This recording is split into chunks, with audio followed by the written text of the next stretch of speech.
All right, listen up, y'all. I'm y'all substitute teacher. Oh,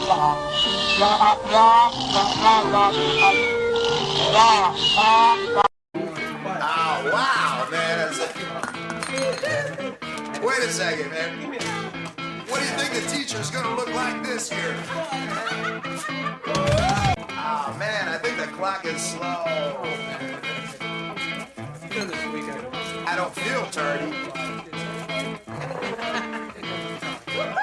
Class dismissed! When humans try to learn how to be gods, God teaches us our humanity. And it's time for another unbuckled, bumpy ride with your guide, the stark raving LEAN-atic himself. I'm Jim. Let's jump right in again.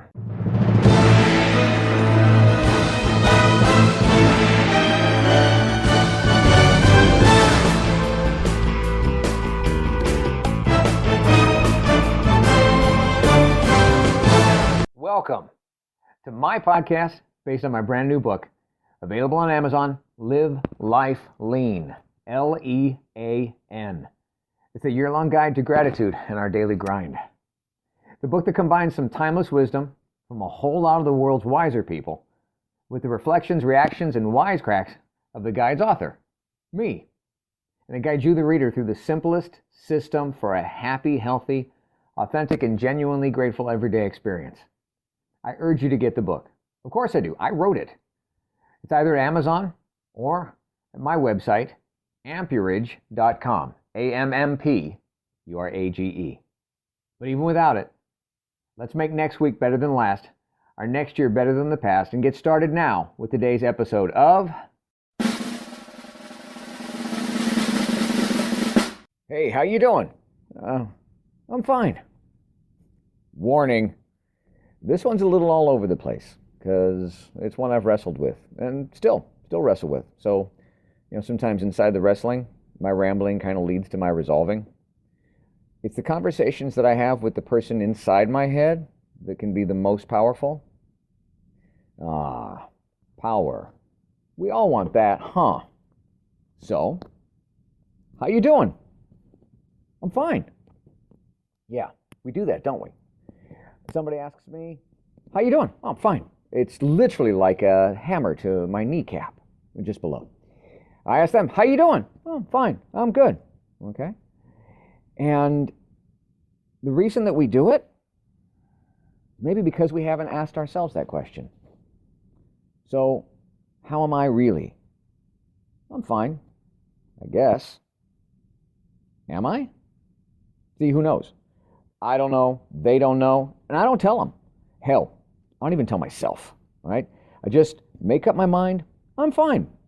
And I'll get through whatever that I go through. And though, listen, that's a great quality to have and to recognize. Honestly, it's a greater hindrance to rely on if it becomes my go-to response. No matter the goal, here's what I do. No matter the goal that I've set, all right, I go for it, believing that if everything were taken from me, I would keep going. Like the story of Job. If you're not familiar with it, look it up. Amazing story, especially as it relates to how much God actually believes in us and how much we can get through by never giving up on two beliefs. One, that we believe in God. Two, that God believes in us. Moving on now. Yeah, Job. I've been in Job's baby booties. Okay, I've been there. Folks tried to convince me at the time that it was an honor to be entrusted to be able to handle so much. So I assumed that I was strong enough to be meant to be able to survive it all. And unfortunately, that's where I handicap myself. Because what I'm doing is I'm actually short-circuiting God's power by claiming to know God's will for my outcome. Going back what I said, no matter the goal, I'll grind and make it through. But am I getting in the way of what God knows best? And what do I mean by that? See, I place the burden on me that I must make it happen. It's all on me. Now listen, if any of you guys have ever felt this before, you know what I'm talking about. I guarantee there are subtle head nods going on outside or inside of you right now. I place the burden on me. I must make it happen. It's all on me. It's up to me. It comes down to me.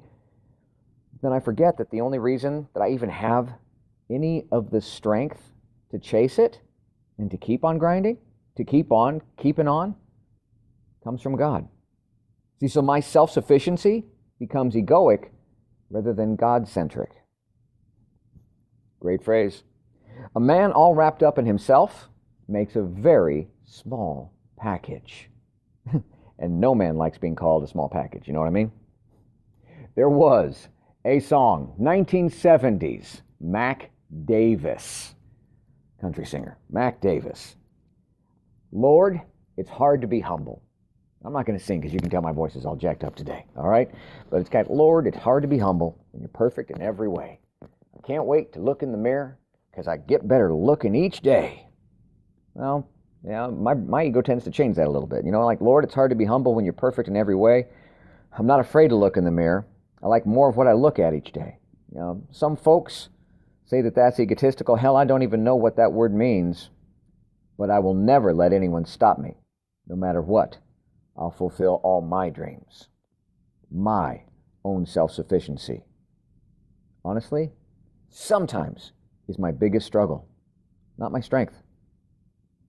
Anybody out there love comic books?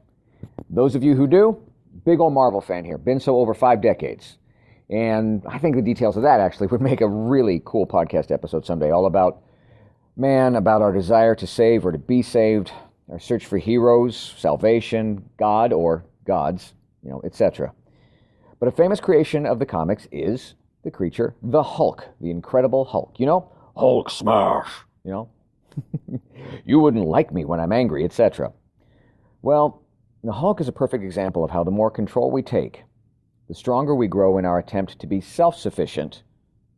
The more we're just demonstrating how our strength is not our strongest suit. As a matter of fact, it tends to demonstrate our real lack of power. See, there's a difference in the comics between strength and power. There's this huge argument that goes on between comic book geeks and readers like myself about, who's the strongest and who's the most powerful. And people confuse it, all right? There's a difference in the comics and in life between strength and power, strongest and most powerful. See, in the comics, Hulk is the strongest there is. Hulk, strongest there is. And the backline of the Hulk is based on overcoming abuse. A lot of folks don't know that. Based on overcoming abuse mixed with split personality, overdose of radiation, a little genius, mad scientist mixed in for good measure. But it comes down to the Hulk, the strongest there is, coming out to protect and make up for painful abuses from the past. And though the strongest there is, the Hulk, can foot stomp entire islands into the deep blue sea, the real immersive truth is that the greatest strength still can't overcome genuine power. Genuine God-like power. Power like God's. And yeah, I know it's just graphic novel art, comic book art. But art imitates life. And it does so because it's us, those who wrestle our ways through life, that create the very same art as an expression. When we try to take life's matters into our own hands with the justification that doing so is the adult, strong, responsible, mature thing to do, we're literally wrestling it away from the greatest powers in existence. No wonder humanity has created, throughout history, we have created gods that resembled physical perfection and strength, that look like the greatest examples, personifications, literally personifications, personifications of what we wish we were. It's not about who we want to trust. It's about who we want to be or see ourselves as. Because trusting in power that we can't see, power that looks nothing necessarily like us, well, that means giving up hope of our own strength ever being enough. Yeah.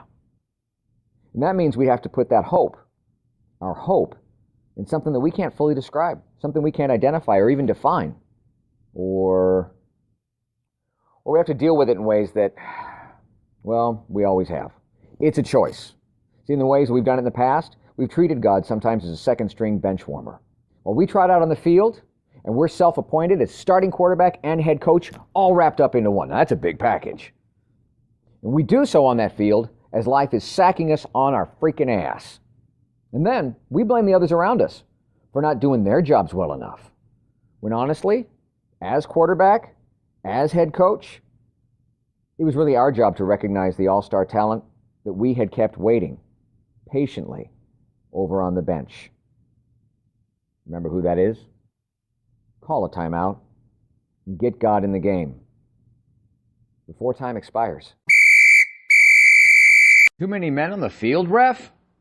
Nope. Just missing the right one. First down.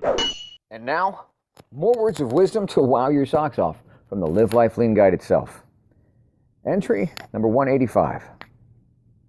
When I was young, I said, God, tell me the mystery of the universe. But God said, that knowledge is for me alone. So I said, God, tell me the mystery of the peanut. And then God said, well, that's more nearly your size. George Washington Carver. And the guide's point of view on this? I believe God gave us a mind big enough to embrace the universal beyond ourselves. And we've got hands only large enough so that we shouldn't try to carry it all alone ourselves and then wind up dropping it on the kitchen floor to break all over the place.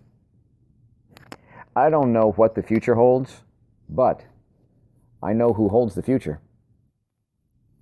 So what do you think about this? Using the Live Life Lean system, what have you learned lately that's new? What have you earned that wasn't just handed to you? Where have you added to the world someplace special outside of just you?